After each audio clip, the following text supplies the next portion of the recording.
بسم اللہ الرحمن الرحیم۔ طائف کے سفر کے بعد معراج کا واقعہ پیش آیا، جو حضور نبی کریم صلی اللہ علیہ وآلہ وسلم پر اللہ تعالیٰ کا خاص انعام اور نبوت کا بہت بڑا معجزہ ہے۔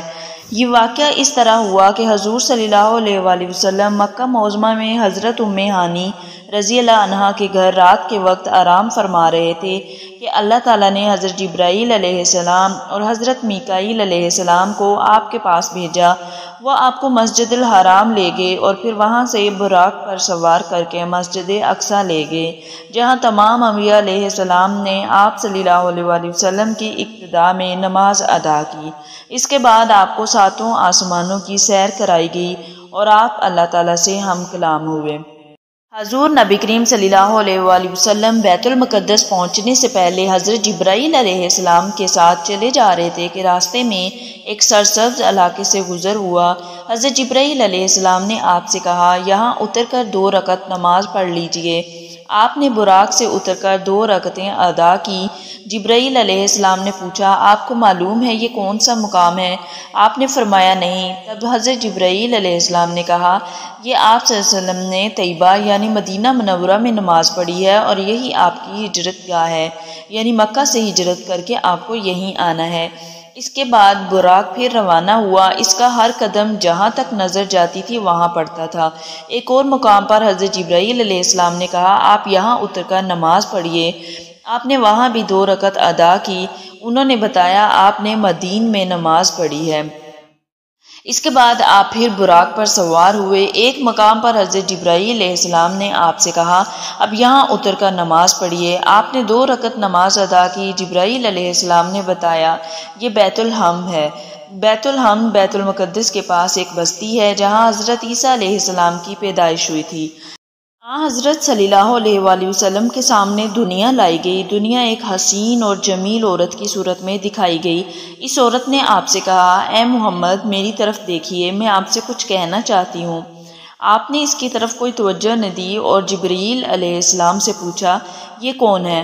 انہوں نے بتایا یہ دنیا ہے۔ اگر آپ اس طرف توجہ دیتے تو آپ کی امت آخرت کے مقابلے میں دنیا کو اختیار کر لیتی۔ اس کے بعد آپ نے راستے میں ایک بڑھیا کو دیکھا۔ آپ نے پوچھا یہ کون ہے؟ جبرائیل علیہ السلام نے بتایا یہ دنیا ہی ہے۔ دنیا کی عمر کا اتنا حصہ ہی باقی رہ گیا ہے جتنا کہ اس بڑھیا کا ہو سکتا ہے۔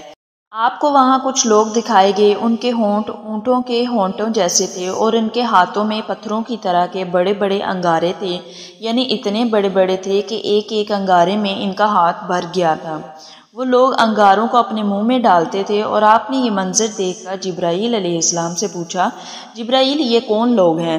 جواب میں انہوں نے بتایا یہ وہ لوگ ہیں جو زبردستی اور ظلم سے یتیموں کا مال کھاتے تھے۔ اس کے بعد آپ نے کچھ لوگ دیکھے، ان کے پیٹ اتنے بڑے بڑے تھے جیسے گھر میں کوٹھریاں ہوں۔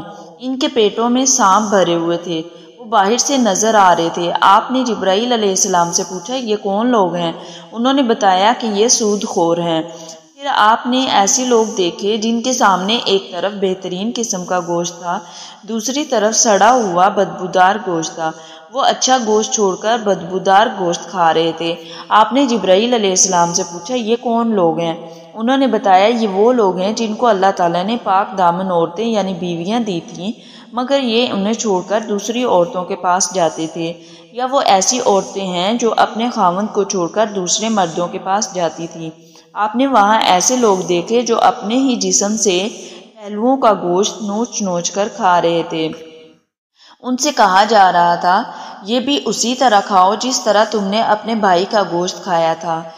آپ نے دریافت فرمایا یہ کون لوگ ہیں؟ جبرائیل علیہ السلام نے بتایا یہ وہ لوگ ہیں جو ایک دوسرے پر آوازیں کسا کرتے تھے۔ جہنم دکھانے کے بعد آپ کو جنت دکھائی گئی۔ آپ نے وہاں موتیوں کے بنے ہوئے گنبد دیکھے، وہاں کی مٹی مشک کی تھی۔ آپ نے جنت میں انار دیکھے، وہ بڑے بڑے ڈولوں جتنے تھے، اور جنت کے پرندے اونٹوں جتنے بڑے تھے۔ ساتوں آسمانوں کی سیر کے بعد آپ کو سدرۃ المنتہا تک لے جایا گیا۔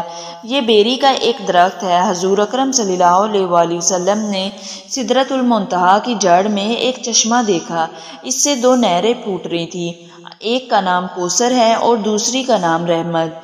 آپ فرماتے ہیں میں نے اس چشمے میں غسل کیا۔ آپ فرماتے ہیں حضرت جبرائیل علیہ السلام مجھے لیے ہوئے سدرۃ المنتہا تک پہنچے، اس کے پاس حجاب اکبر ہے۔ حجاب اکبر کے پاس پہنچ کر انہوں نے کہا میری پہنچ کا مقام یہاں ختم ہو گیا، اب آپ آگے تشریف لے جائیں۔ آپ فرماتے ہیں میں آگے بڑھا یہاں تک کہ میں نے سونے کے ایک تخت تک پہنچ گیا، اس پر جنت کا ریشمی قالین بچھا ہوا تھا۔ اسی وقت میں نے جبرائیل علیہ السلام کی آواز سنی، وہ کہہ رہے تھے اے محمد اللہ تعالیٰ آپ کی تعریف فرما رہا ہے، آپ سنیے اور اطاعت کیجیے، آپ کلام الامی سے دہشت زدہ نہ ہوں۔ چنانچہ اس وقت میں نے حق تعالیٰ کی تعریف بیان کی، اس کے بعد مجھے اللہ کا دیدار ہوا، میں فوراً سجدے میں گر گیا، پھر اللہ نے مجھ پر وحی اتاری اور وہ یہ تھی اے محمد جب تک آپ جنت میں داخل نہیں ہو جائیں گے اس وقت تک تمام نبیوں کے لیے جنت حرام رہے گی، اسی طرح جب تک آپ کی امت جنت میں داخل نہیں ہوگی تمام امتوں کے لیے جنت حرام رہے گی۔ اس کے علاوہ اللہ تعالیٰ نے فرمایا اے محمد ہم نے کوثر آپ کو عطا فرما دی ہے، اس طرح آپ کو یہ خصوصیت حاصل ہو گئی ہے کہ تمام جنتی آپ کے مہمان ہوں گے۔ اس کے بعد 50 نمازیں فرض ہوئی ہیں، 50 نمازیں حضرت موسیٰ علیہ السلام کے مشورے سے کم کرائی گئی، یہاں تک کہ ان کی تعداد 5 کر دی گئی۔ تاہم اللہ تعالیٰ نے فرمایا اے محمد ہر روز یہ 5 نمازیں ہیں، ان میں سے ہر ایک کا ثواب 10 کے برابر ہوگا، اور اسی طرح ان 5 نمازوں کا ثواب 50 نمازوں کے برابر ہی ملے گا۔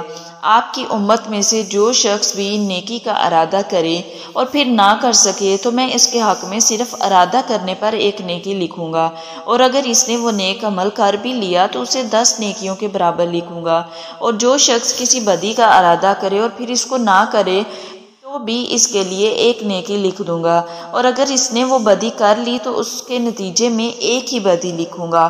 آپ فرماتے ہیں میں نے جنت کے دروازے پر لکھا دیا ہے صدقے کا صلہ 10 گنا ہے اور قرض کا صلہ 18 گنا ہے۔ میں نے جبرائیل علیہ السلام سے پوچھا یہ کیا بات ہے، قرض دینا صدقے سے افضل ہے؟ جواب میں انہوں نے کہا اس کی وجہ یہ ہے کہ سائل جسے صدقہ دیا جاتا ہے وہ مانگتا ہے تو اس وقت اس کے پاس کچھ نہ کچھ ہوتا ہے، جبکہ قرض مانگنے والا اسی وقت قرض مانگتا ہے جب اس کے پاس کچھ نہ ہو۔